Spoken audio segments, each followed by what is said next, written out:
Hello, everyone.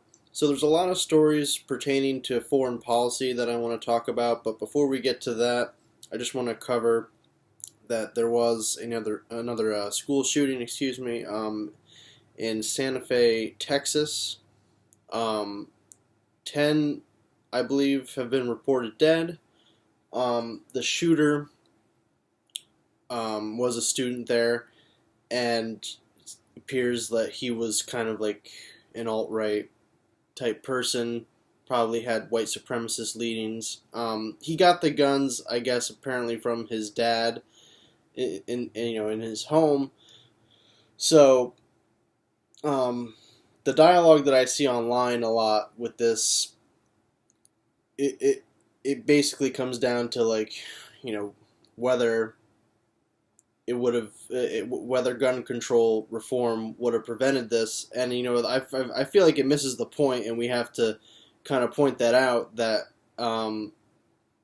just because you're not going to prevent every mass shooting, that doesn't mean you shouldn't try to make guns harder to get for some people. Well, for everyone, really, it should be much harder to obtain at least certain guns. I feel like. And the fact is, it really is preventable in a lot of cases. Dylan Roof was able to get a gun because of a legal loophole. So something like that shouldn't be allowed, in my view. Oh, my hair's going crazy. Oh no. And so, yeah, we may not have been able to prevent this particular shooting. There was no legislation. There was really no signs. The kid was kind of weird, yeah, but you can't arrest someone for being weird. At the end of the day here, we have to try and enact some reform. I mean, like, there's just so much craziness on the right. There's people that think we should have no gun laws whatsoever. Basically, I saw an article. I think it was like a libertarian, a leaning outlet, and it basically said we should get rid of all gun laws, including concealed carry licenses. So basically, everyone can conceal carry everywhere. Well, it's just silly to think this way, in my view. I mean, other countries don't see the levels of mass shootings that we have. They just don't, and they have much stricter gun reform. I mean, it's a spectrum. It's not every individual country besides us. They have stricter laws, but sometimes it's stricter than other countries. In Japan, it's incredibly hard to get a gun, as one example, and it's not as strict in other places, I'm sure, but the fact is, you have to sit down and have a conversation about what you're going to do, okay? And there's a whole smorgasbord of things that you could try and do to enact progressive reform, a universal background check, and I would say, like, basically pretty much any policy you propose after that could be kind of under the umbrella of a universal background check, basically just saying that there's a universal standard for owning a gun. But yeah, go down the list. You could have safety classes. In Japan, actually, people can come in and inspect your home and basically, see that your guns are locked and kept safe away. And that would have prevented this particular crime. So maybe I'm actually wrong. If we had that as law, people have to keep their guns locked up and it's inspected, then I guess this kid wouldn't have gotten the guns, right? If this kid lived in Japan, I guess it wouldn't have worked, right?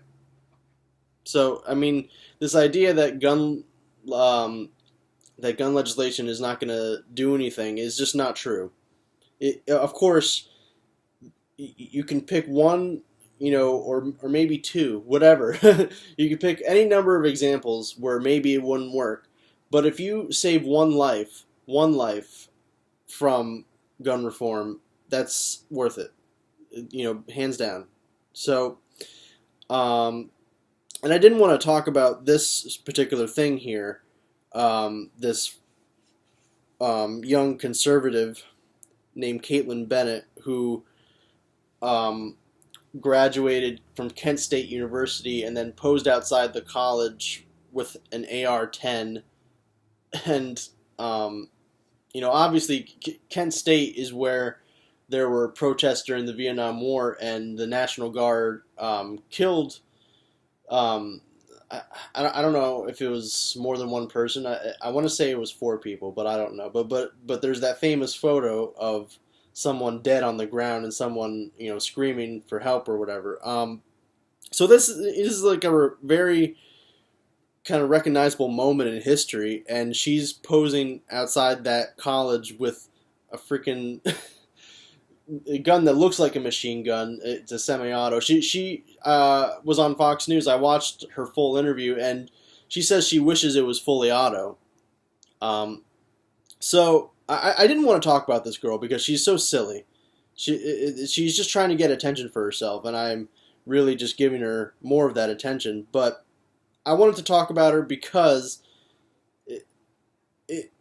I think it's a problem because it kind of muddies the waters in this gun debate, and it really is a distraction. We should have a discussion about what should be done with gun reform, and then you have silly people like this trying to do an open carry demonstration. Like, this is this is ridiculous. We already know this. We already know that this is what you can do. You're in the state of Ohio. It's an open carry state, and you can have an open carry demonstration. You're just an attention whore, to be honest. And she was saying that she's a victim of white racism, which, first of all, is not a thing. You can't experience racism if you're white because racism is systemic. And it was you were experiencing white privilege, and I find it ridiculous if you had a young black male posing outside a college with a thing that looks like a machine gun.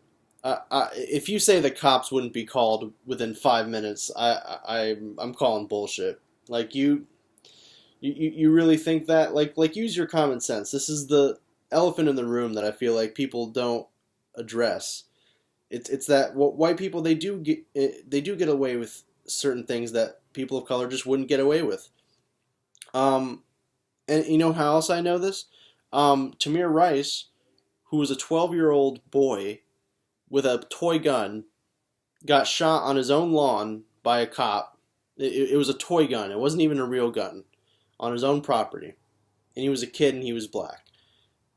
There was another person, I don't remember his name, but he was killed in the same state of Ohio, in the parking lot of a Walmart because he had a pellet gun that he bought in the store. So, like, just how many more examples do you need to see at that point? Like of course white privilege exists, and you can. This is just gun violence that we're talking about. We could go across many other different issues and probably find examples of white privilege. Look, at the end of the day, here, I think she has an agenda to undermine the gun control debate, and that's why she's trying to grab the attention. She saw probably an opportunity to just get some attention, and she knows that people are going to talk about her, and then that's 1 second more that we're not talking about a serious policy debate. So this is why it frustrates me and why I wanted to talk about that. So now let's get to foreign policy. Trump exits the Iran deal, and though this doesn't technically kill the deal because it was between the U.S., Iran, and other European countries, so the deal is technically still active, but there's not much trust to go around. Iran, just probably doesn't trust us, and why should they? Because, we've basically stabbed them in the back now, and they're not accountable to us. And this is the point I've been making the whole time. It's that when you have international diplomacy, you're more likely to get the results that you want. In this case, making sure that Iran doesn't have nuclear weapons. So having that diplomacy and that framework in place gives you the resources to try and verify that. But now, without the deal, how are we supposed to know that they're not trying to get a nuke? Are you going to invade to make sure? Because I feel like a lot of these war hawks in power, that's what they would love to do. John Bolton, who is the new national security advisor, is really making a name for himself now, was on CNN with Jake Tapper. He said that he would consider sanctioning European countries if they continue business with Iran, and I guess if they stay in the deal too. So this undermines international diplomacy on like a whole new level that I think we've never seen before. You're punishing European countries, your allies, basically, for doing business with a country because you say they're bad. They're the biggest state sponsor of terrorism. All right, well, here's one thing that we should probably think about. We do business with Saudi Arabia. The majority of the hijackers on 9/11 were from Saudi Arabia. Saudi Arabia is basically committing genocide in Yemen, and they have a blockade and they can't get food or medical supplies into the country. There's hundreds of thousands probably of people dying. And Wahhabi terrorism. I mean, this is like they're really the biggest cause of terrorism. The Wahhabi ideology. The majority of terror groups, according to the State Department, are Wahhabi or Saudi-linked groups. So we're doing business with terrorists. Should European countries sanction us because we do business with terrorists? I mean, so people don't think about these double standards and these nuances, and they don't look into it. I mean, it's just kind of ridiculous that we have these double standards, and it's because we just don't like Iran. That's the real reason why we're doing this. We're allies with Israel, and we're just causing more attention with Iran, and why? Iran actually hasn't done anything against the deal, according to the IAEA. They've cooperated 100%. There's no substantive reason to leave the deal. There's no report that came out that said there should be alarm and Iran is doing something that's bad. It's all just based on this suspicion, like, oh, Iran's not being trustworthy. Well, you can't just, in my view, obviously Trump has the right to do this because he's president, but in my view, you shouldn't just do that just out of your gut feeling. You need to make these kind of important decisions with international diplomacy because of proof, because of a real valid reason that you can substantiate, but that's not the case here. And then Iran did attack Israel, and then Israel retaliated with airstrikes against Iran, and so we're back in the same tension that it was before, except probably a little bit ratcheted up a little bit. That's usually the way things go here. It's like a bitter back and forth, playing the blame game, and the U.S. They should be playing a better leadership role and just try to avoid a longer drawn out conflict. And we should have stayed in the deal to do that. I don't know if there's anything we can do to save face in terms of that, but we're one-sided. We're clearly one-sided. And Iran, again, they haven't acted against the deal. So we're punishing them for nothing, really. They fund Hezbollah, and then Hezbollah is fighting ISIS. So I'm not trying to say Hezbollah is good, because like Hezbollah does bad stuff too. They are fighting ISIS, but again, it's a double standard all day long, because we're allies with Saudi Arabia. It's not about anything humanitarian. It's just a global chessboard. That's basically what it comes down to. So with the CIA, they now have a new head because Mike Pompeo became Secretary of State, or was he confirmed for sure? I don't know. I actually don't know now. But he's trying to become Secretary of State, or is Secretary of State right now. So they needed to nominate a new director of the CIA, and Gina Haspel has been confirmed, despite that she oversaw torture during the Bush years, and 6 Democrats voted for her. So I'm going to read from CNN here. Gina Haspel has been confirmed Thursday to be the first female director of the CIA with the help of votes from a half dozen Senate Democrats. Haspel was confirmed in a 54-45 vote, the culmination of a roller coaster nomination that appeared to be in danger of, at several points after she was abruptly selected by President Donald Trump in March. 3 Republicans opposed Haspel's nomination. Senator Ron Paul of Kentucky, Jeff Flake of Arizona, and John McCain of Arizona as well. Although McCain did not vote because he's battling brain cancer at the moment. But Haspel secured enough votes to win confirmation with the backing of 6 Democrats, including Virginia Senator Mark Warner, the top Democrat on the Senate Intelligence Committee. Most of the Democratic votes in favor of Haspel came from senators who are up for re-election in November in states that Trump won in 2016, including Senators Joe Manchin of West Virginia, Joe Donnelly of Indiana, Heidi Heitkamp of North Dakota, and Bill Nelson of Florida. Senator Jeanne Shaheen of New Hampshire also voted in favor of Haspel's confirmation. Democrats who backed Haspel pointed to her 33-year CIA career, 32 years of which was spent undercover, as well as her broad support from former intelligence officials, including many senior Obama administration officials. So Warner basically fawns praise over her, so I'm going to skip some of that. But Haspel faced a barrage of criticism from some Democrats and human rights groups after she was picked in March to succeed Mike Pompeo as the nation's top spy over her role in George W. Bush administration's detention and interrogation program. The criticism came on 2 fronts. Haspel ran a CIA black site in Thailand in 2002, where detainees were brutally interrogated with tactics that critics say is torture, and she drafted the cable that her boss sent to destroy dozens of CIA interrogation tapes in 2005.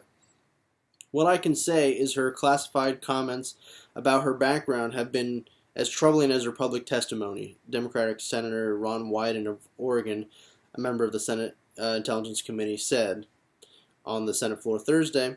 The attacks on Haspel's record made Trump administration officials nervous about her nomination, especially after Paul announced his opposition, which meant Democrats had the ability to block Haspel's confirmation.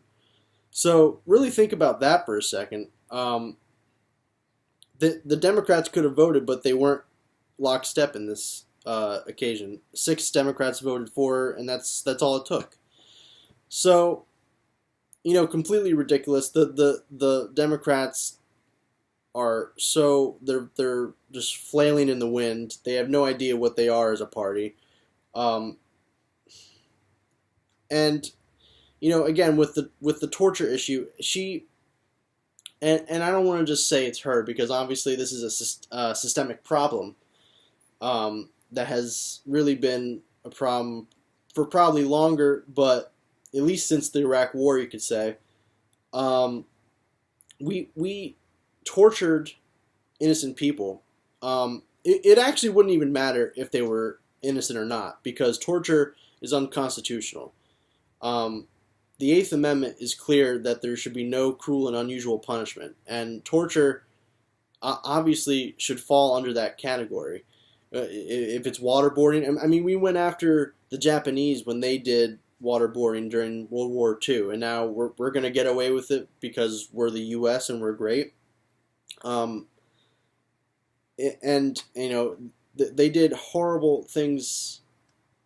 Even worse than that, they did anal feeding. They tried to put food through a tube up a person's ass, and then they tried to pretend that it was like a legitimate medical procedure. Like, yeah, it's fine, it's anal feeding, and medical experts were like, no, that's not a thing. You're gonna get an infection and you could die. Yeah, so They also did hypothermia torture.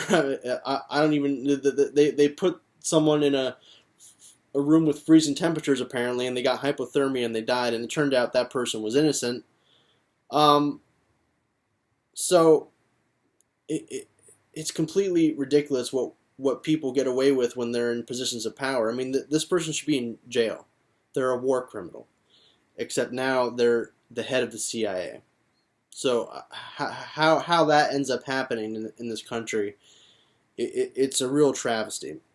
So in her testimony before Congress, she refused to acknowledge that there was any torture happening. Pretty much, she's like, I was following the guide, the guidebook to being in the CIA or whatever it was that she called it. Yeah, I'm sure that's very standard procedure what she did.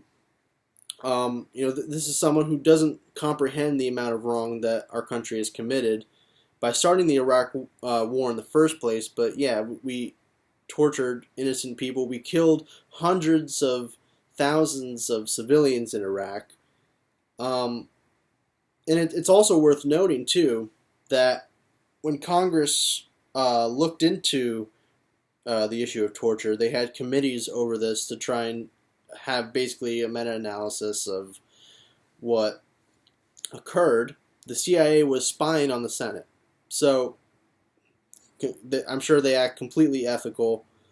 We should not question what they do ever, except, oh, yeah, we're going to look into what you did, and then we're going to spy on you. So the CIA as a whole should not be should not be trusted. It's not a trustworthy organization, and now we have a deplorable person at the helm of it. So then we're going to go to Israel. There were protests happening over the opening of the new U.S. Embassy in Jerusalem. I believe the final number dead is something around 60 or 62, and including 6 kids, a double amputee. His both of his legs were cut off. Thousands more injured. And Amnesty International, they condemned the actions taken by the Israeli government, and I'm going to read their response. So, responding to reports that dozens of Palestinians have been killed and hundreds injured by the Israeli military during protests along the fence that separates Gaza and Israel today, Philip Luther, Research and Advocacy Director for the Middle East and North Africa damn it, not talking well today. And North Africa at Amnesty International said, this is another horrific example of the Israeli military using excessive force and live ammunition in a totally deplorable way. This is a violation of international standards, in some instances committing what appear to be willful killings constituting war crimes.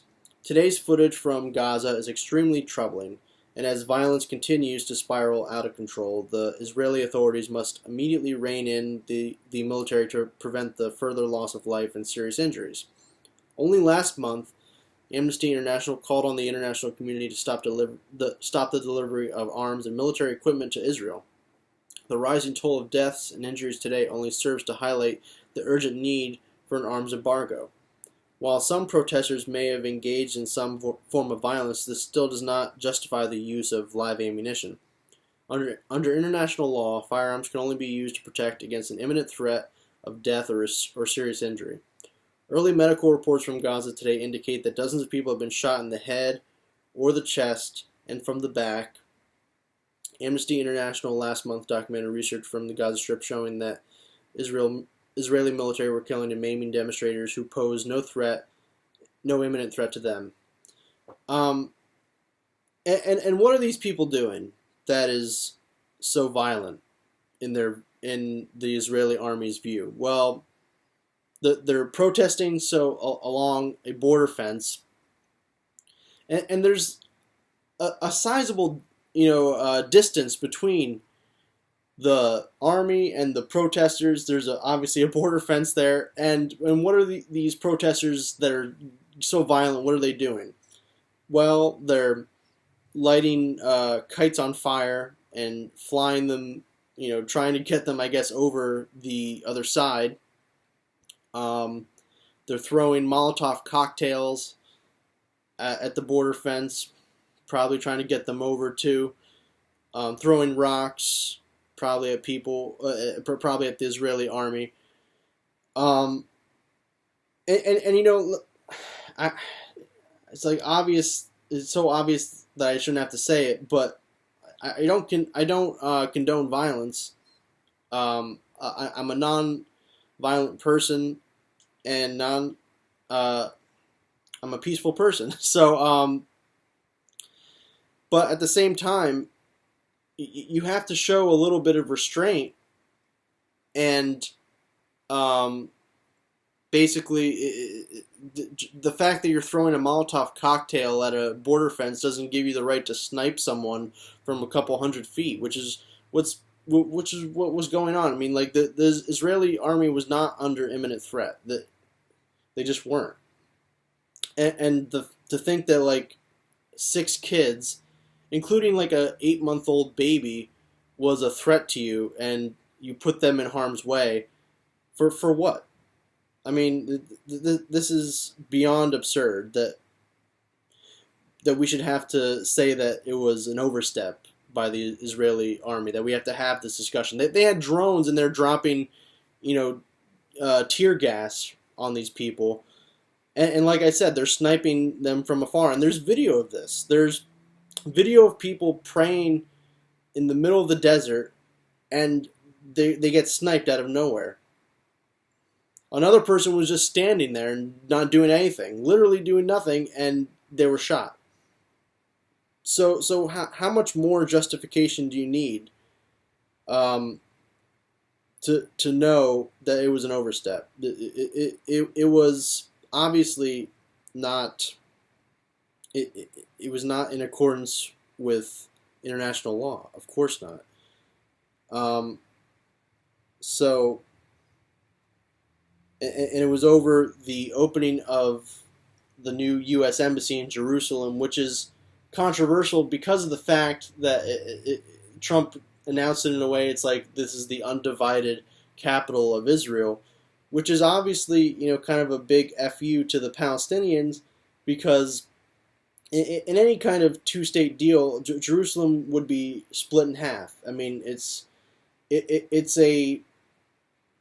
a place of religious importance to 3 religions, to Christianity, Judaism, and Islam.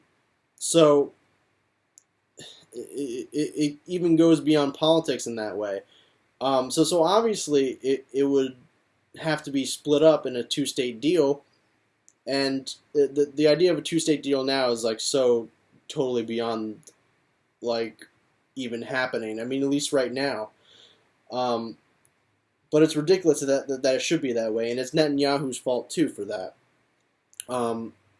So legislation in our country has bipartisan support to crack down on individuals that support boycott, divestment, and sanctions on the state level.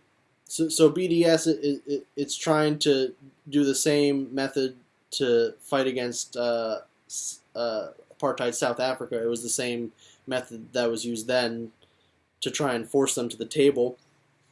And now states are passing legislation where, including in Texas, to get relief from Hurricane Harvey, you had to sign a waiver that said that you didn't support the BDS movement. If you were like a business that was hurt by the hurricane, you couldn't support BDS. So people have pointed out that's very much against the First Amendment, and they're right. I mean, the First Amendment is for political speech. The First Amendment is not for you to just say banal things like, oh, I like this cheeseburger. No, it's for people when they say things that are controversial or that you might disagree with, and then people want to censor your speech. And it does get a little bit wonky because you have to differentiate between individuals or businesses, I guess, trying to censor your speech, or the state. But this is the state basically saying there's a standard here and saying you can't support BDS to get the relief that you need from a natural disaster. So that's complete BS and should not be allowed in this country. And it's happening in more than one place. It's in the U.S. Senate or Congress, I should say. It was introduced last year. Well, actually, I think it is the Senate, because these are all these co-sponsors on here are senators. So, I'm going to read all of the Democratic co-sponsors. I mean, and I'm only doing that because I'm trying to push the Democrats to be better, and the Republicans, I don't care. Like they're too far gone in my view. But the Democrats, I want them to be a better party, and I think to hold them accountable, we have to call them out and say that you're totally going against the First Amendment in this instance. It's completely ridiculous that we have legislation that says you can't boycott a country, and that's your political, that's your First Amendment right to do so, to engage in political speech. So the main sponsor of the bill is a Democrat. His name is Benjamin Cardin. Let's go over the other co-sponsors of the bill. Bill Nelson, Robert Menendez, Richard Blumenthal, Gary Peters, let's see here, Maria Cantwell, Chuck Schumer, Margaret Wood Hassan, Joe Donnelly, Joe Manchin, Claire McCaskill, Ron Wyden, who was criticizing Gina Haspel earlier. He's kind of a mixed bag because he has some progressive leanings, but he also does some things that I don't agree with personally. Christopher Coons, Michael Bennett, Heidi Heitkamp, and I believe that's it. And so, again, it's against the First Amendment, and the supposedly left-leaning party is joining, majority Republicans here in silencing political speech, and it's just I'm at a loss for words here, because I don't know how it should even be allowed. It's obviously against the First Amendment. If you're a private business and you want to engage in political speech, you should be able to do so however you see fit, as long as you're not hurting individuals. If you want to boycott a country because you feel like that, you feel like it goes against your principles to do so, then by all means, why not?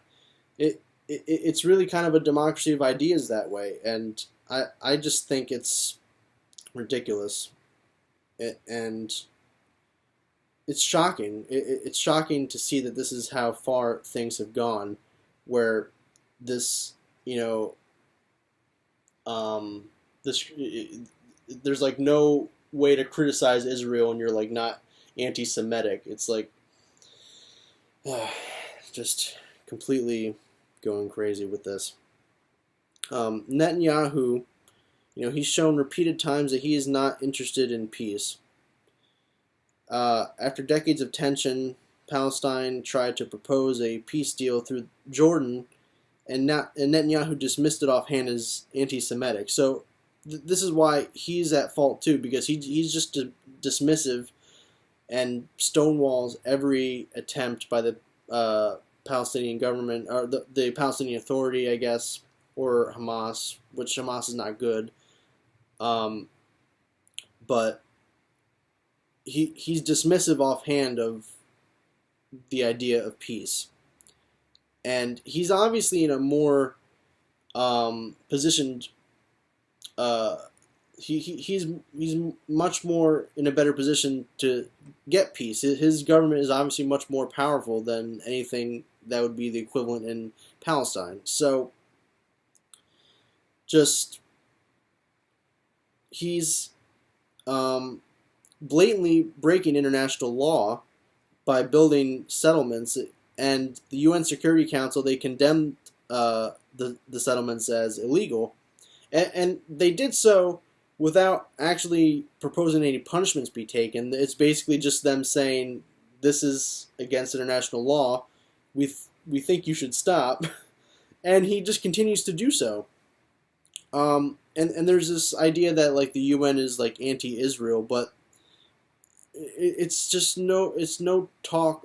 I'm sorry, it's all talk and there's no bite basically. Like the last time the Security Council issued a memo that condemned Israel was in the 1990s. No action was ever taken against them. So it's like being critical. Just because you're being critical of Israel, it doesn't mean you're anti-Semitic. Doesn't mean you think, I don't know, Israel shouldn't have the right to exist. It just means we want to hold you to the same standard that every country would be held to. You shouldn't kill innocent people. You shouldn't kill protesters that are going to cause you no harm. They're just trying to fight for independence. And I get it. People can be violent, but that's just not the case with everyone. And they go too far. And that's the sad truth of the matter. It happens like almost like every year now. There's a bad string of protests that end up killing innocent people. But the IDF has to take responsibility for these things. They can't just keep blaming Palestinians because the IDF is clearly in a better position of power. They have more weaponry. They have so much more power. It just reminds me of basically like they're sniping people from afar. It's like they might as well just be in an ivory tower. To be honest with you, they're in their little cushy existence. Meanwhile, Gaza doesn't have clean water. That 95% of their water is undrinkable. They have electricity for like 4 hours a day. The conditions there are not livable. I read a report. I think it said Gaza is not going to be livable by like 2022, and it could be sooner. Who knows? So Israel has to step up to the plate and not do the scapegoating all the time and try to actually work towards peace. But I would not expect that from the Netanyahu government.